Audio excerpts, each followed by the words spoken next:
Another day, another J. Fern's wife story. Nakarating na nga sa manukan si J. Fern, dala ang dalawang black brood hen nang hindi naulan. Ipinalagay ni J. Fern kay Richard yung dalawang brood hen sa scratch pen at itinabi ang aming throwback black broodcock. Saglit pa lang nilang naibababa ang manok ay umupak na agad ng ulan. Kaya nilipat na ni Richard yung mga manok sa kubo.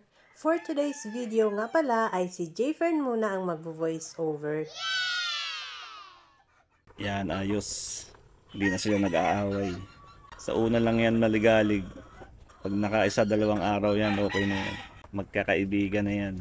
Yung isa, nababahan na yun agad paglapag kanina. Nagpababa na yan, SBR na yan.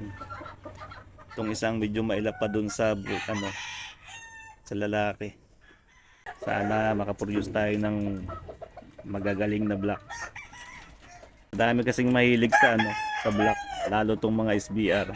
Baka malagyan natin ng Boston blood, yung black na may Boston blood, gumanda yung cutting nila. Itong black naman natin may Boston blood na to, maganda na to pumalo.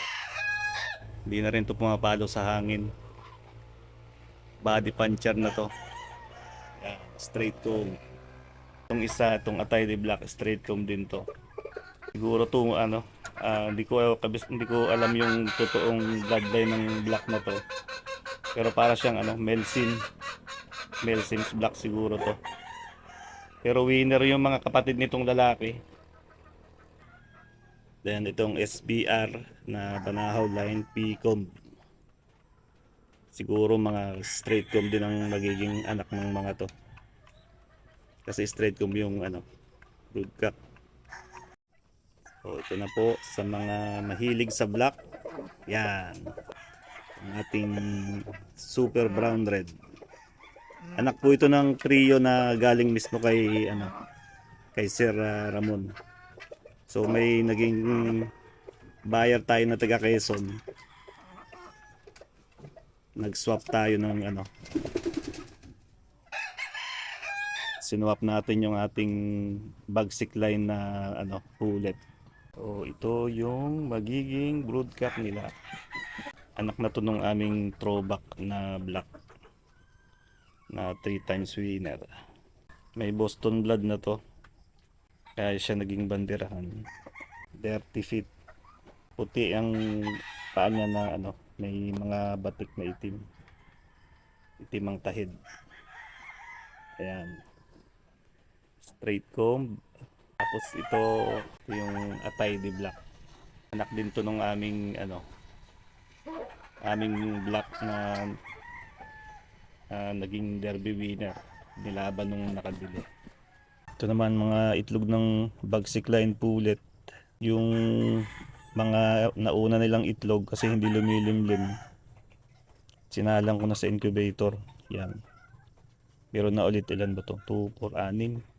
Dalawa yan silang umiitlog, magkapatid. Siya naman yung bababa.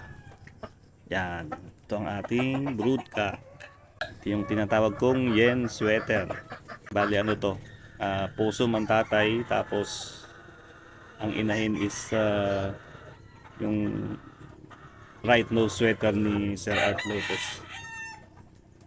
Dalawa yan sila, yung isa full brother yan.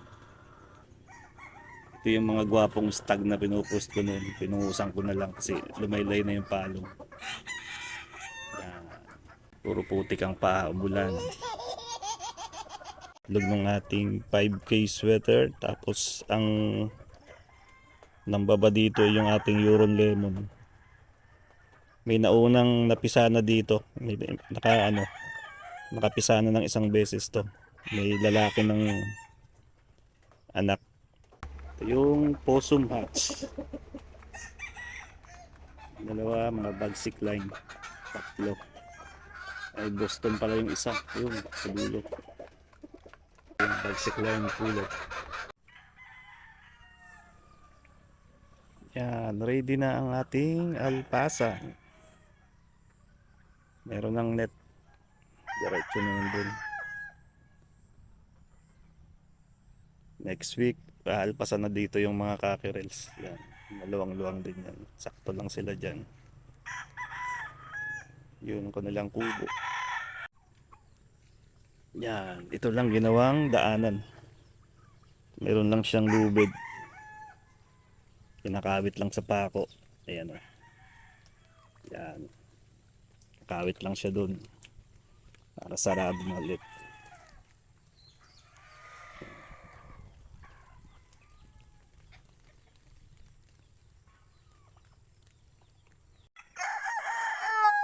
Yan, bagong ulan. Katitila lang ng ulan. Basa ang mga manok. Si Pogi. Si Pongkan.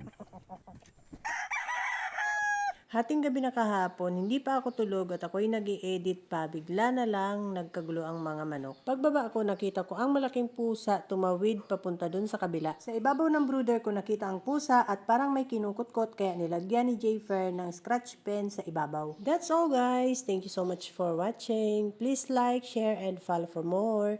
See you on my next video. Bye!